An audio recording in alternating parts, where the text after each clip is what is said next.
अस्सलाम वालेकुम जी। बहुत से लोग ये सवाल पूछ रहे हैं कि ढकी बाई को क्यों अरेस्ट किया गया, उनसे किस चीज़ की तहकीकात की जा रही हैं। और ये सवाल भी पूछे जा रहे हैं कि क्या रजब भट्ट को भी गिरफ्तार किया जाएगा, पतलू को भी गिरफ्तार किया जाएगा, और कुछ और लोग हैं उनके नाम भी आ रहे हैं कि क्या उनको भी गिरफ्तार किया जाएगा। जो असल कहानी है वो मैं आपके सामने रखने के लिए जा रहा हूँ, जिससे आपको अंदाज़ा होगा कि ढकी बाई को एक्चुअली क्यों गिरफ्तार किया गया है। और आने वाले दिनों में रजब भट्ट को, पतलू को, या कुछ और लोग हैं पाकिस्तान के अंदर, उनकी भी अगर गिरफ्तारी हो सकती है तो वो क्यों होगी। सबसे पहले नंबर पे मैं आपको ये बता दूं कि पाकिस्तान के अंदर और दुनिया भर के अंदर जो बड़े बड़े सोशल मीडिया इन्फ्लुएंसर्स होते हैं, इनको कंपनीज पैसे देती हैं। मिसाल के तौर पर एक कंपनी है वो मोबाइल बनाती है, एक कंपनी है वो मेकअप का सामान बनाती है, एक कंपनी है वो हेडफोन बनाती है, ईयरबड्स बनाती है।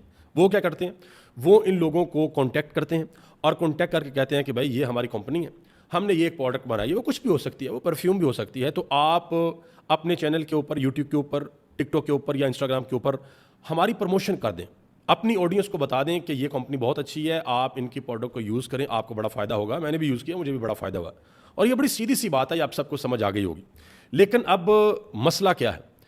मसला इस वक्त जो डकी के ऊपर मसला आया हुआ है वो ये है कि इन्होंने कुछ ऐसी ऐप्स को प्रमोट किया है जहाँ पर जुआ खेला जाता है, बैटिंग की जाती है। ठीक है, वहाँ पर लोग जाते हैं, शर्तें लगाते हैं लोग, और पाकिस्तान के अंदर ये चीज़ जो है वो गैर कानूनी है।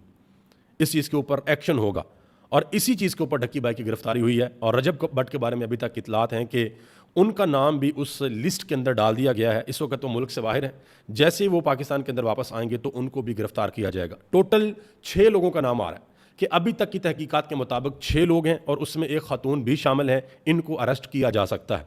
अब मैं 2-3 चीज़ें आपको यहाँ पर बता दूँ।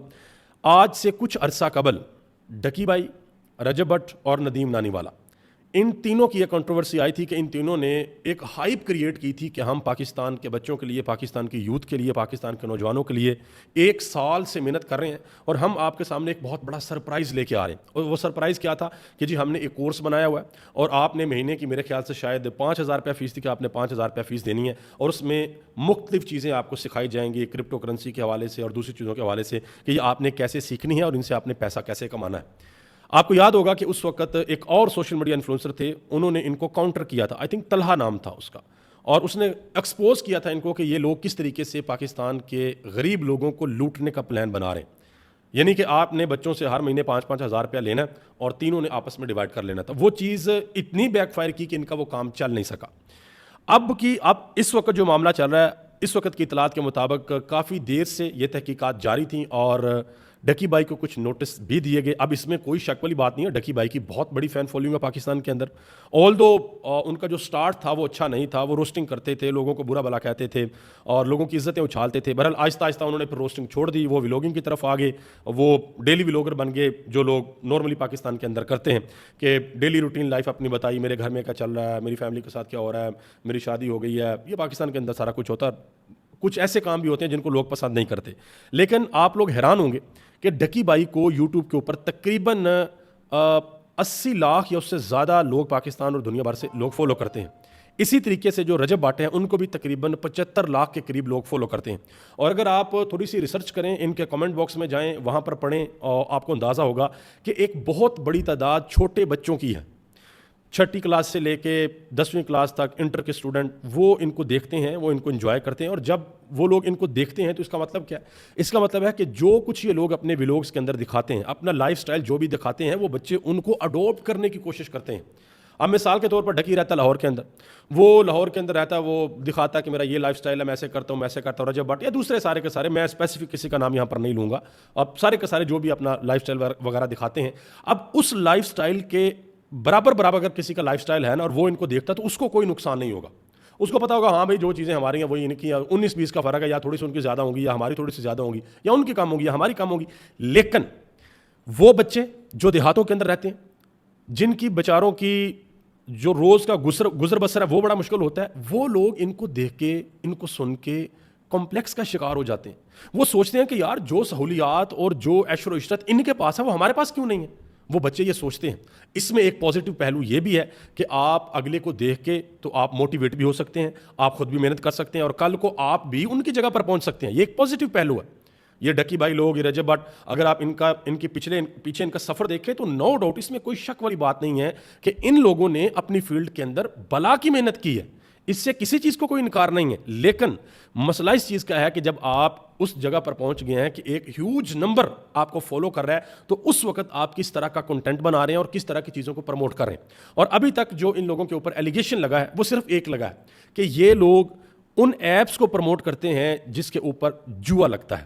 اب مثال کے طور پر میں چھوٹی سی مثال سے آپ کو سمجھا کے پھر آپ سے اجازت چاہوں گا کہ ایک ایپ ہے، ٹھیک ہے جی، ڈکی بھائی آئے یا رجب بٹ آئے، میں آیا، کوئی تیسرا کوئی بھی آ کے مثال کے طور پر سمجھانے کے لیے کہ جس کی سوشل میڈیا پہ بہت زیادہ فین فالوئنگ ہے، کوئی بھی آیا اور آ کر کہا کہ دیکھو یہ ایپ ہے، اگر آپ بھی مہینے کا 60,000 کمانا چاہتے ہیں تو یہاں پہ آئیں، ادھر رجسٹریشن کریں اور سارے پروسیس کو فالو کریں. یہ ایک انفلوئنسر نے کہہ دیا. لوگ جاتے ہیں، لنک پہ کلک کرتے ہیں، جا کے فارم بھرتے ہیں، اور پھر جس کمپنی کا جس ایپ کا فارم بھرا جاتا ہے وہ ٹیم کانٹیکٹ کر کے کہتی ہے ہاں بھائی 500 روپے کا ڈپازٹ کریں، 1000 روپے کی رجسٹریشن ہے، 5000 کی رجسٹریشن ہے، یہ 10. میں آپ کو بڑی منیملسٹک اماؤنٹ بتا رہا ہوں، بڑی کم اماؤنٹ آپ کو بتا رہا ہوں، اس سے بڑی آگے کی گیمیں ہیں، ٹھیک ہے. یہ ہو رہی ہیں ہمارے معاشرے کے اندر. ہوتا کیا وہاں پہ کہ مثال کے طور پہ 500 روپے کی رجسٹریشن ہے اور ڈکی بائی کو تقریباً 80 لاکھ بندہ فالو کرتا ہے، تو 80 لاکھ میں سے چلے 50,000 بندے نے بھی اگر اس لنک پہ کلک کر کے جا کے رجسٹریشن کر لیا، تو آپ ذرا ملٹیپلائی کر لیں کہ 50,000 اگر 500 رجسٹریشن کروائیں گے تو کہاں تک جائے گی بات. اور پھر یہ جو ایپس ہوتی ہیں ان میں یہ لوگ، ان کا بزنس ماڈل کیا ہوتا ہے کہ انہوں نے 10 بندے گھیرنے ہوتے ہیں، ان میں سے کسی ایک کو یہ نقصان نہیں پہنچاتے، 9 لوگوں کو نقصان پہنچتا ہے. ٹھیک ہے کہ 100% لوگوں نے اگر انویسٹمنٹ کیا 100 لوگوں نے، تو 90 لوگوں کو نقصان ہوگا، ان کے پیسے ڈوب جائیں گے، اور 10 کو نقصان نہیں ہوگا. فائدہ پتہ نہیں ہوتا کہ نہیں ہوتا، شاید نقصان نہیں ہوگا. یہ حساب کتاب ہوتا. تو اس وجہ سے ان کو اریسٹ کیا گیا. ان کا موبائل اس وقت جو ہے وہ FIA کی تحویل میں ہے، اور ایک سرکاری افسر ہیں، انہوں نے باقاعدہ طور پر ایک انٹرویو بھی دیا. انہوں نے کہا جی بھائی اب ہم یہ جو تحقیقات کا دائرہ ہم اس کو بڑھا رہے ہیں، اور بھی لوگ اس کے اندر آئیں گے، ہم ان کو بھی شامل تفتیش کریں گے. اور میں آخر میں ایک چیز اور آپ کو بتا دوں، اور انہوں نے یہ بھی بتایا کہ بھائی 3 سال کی یا 5 سال کی قید کی سزا ہو سکتی ہے، لیکن مجھے ایسا لگتا ہے کہ شاید ان کی بیل ہو جائے گی اگر کوئی ایسا سالڈ ایویڈنس نہ آیا، کوئی ایسا ایویڈنس نہ آ گیا کہ بھئی واقعی کوئی اللہ نہ کرے کوئی منی لانڈرنگ والا معاملہ نکلا ہے اس طرح کا، تو پھر مسئلہ ہو سکتا ہے، ورنہ ضمانت ہو جائے گی. اب ایک چیز میں یہاں پر اور بتا دوں، ڈکی بھائی کو تو پکڑ لیا، رجب بٹ کو بھی آپ پکڑ لیں، اور دوجا تیجا میجا 5-6 لوگ ہیں ان کو بھی آپ پکڑ لیں، بالکل ٹھیک ہے جی، انہوں نے غلط کام کیا، ان کو پکڑ لیا. آپ PSL کو اٹھا کر دیکھ لیں، PSL کے اسپانسرز کو اٹھا کر دیکھ لیں، اور پاکستان کے اندر جو ہماری PSL کی ٹیمیں ہیں ان کی آپ جو یونیفارم ہیں ان کو آپ دیکھ لیں، ان کے اوپر کن کمپنیز کے لوگو لگے ہوتے ہیں، آفیشلی ہمارے اسٹیڈیم کے اندر کن کمپنیز کون سے اسپانسرڈ ہوتے ہیں، وہ آپ کو اندازہ ہو جائے گا کہ وہ کس قسم کی کمپنیز ہیں. تو سوال یہ پیدا ہوتا ہے کہ کیا ایکشن صرف ڈکی بھائی کے اوپر ہی ہوگا، رجب بٹ کے اوپر ہوگا، یا اور دوسرے لوگوں کے اوپر ہوگا، یا ان لوگوں کو بھی پکڑا جائے گا. میں اب یہاں پر نام نہیں لینا چاہتا. پاکستان کی کرکٹ ٹیم میں سے مطلب جو ایکس ہمارے کرکٹرز ہیں جو ریٹائرڈ ہو چکے ہیں، ان لوگوں نے باقاعدہ طور پر پروموشن کی ہوئی ہے. میں اب یہاں پر کسی کو نام نہیں کسی کا یہاں پر میں لینا چاہتا، یہ مناسب نہیں ہوگا. تو کیا ان لوگوں کے اوپر بھی ایکشن ہوگا؟ ٹھیک ہے، اگر آپ نے ایکشن لینا تو اکراس دا بورڈ ایکشن لیں، کیونکہ ہمارے ملک کا سب سے بڑا مسئلہ یہ ہے کہ جس پہ دل کرتا ہے اس پہ ہاتھ ڈال لیا جاتا ہے، اور جس پہ دل نہیں کرتا اس پہ ہاتھ نہیں ڈالا جاتا. تو اگر آپ کا یہ درد ہے کہ ہم نے اپنی اگلی آنے والی نسل کو بچانا ہے، ہم نے اپنے بچوں کا فیوچر سیکیور کرنا ہے، ہم نے یہ جو بیٹنگ، شرط، جوا، ان چیزوں سے ہم نے اپنے بچوں کو بچانا ہے، تو پھر اکراس دا بورڈ آپ یہ چیز کریں.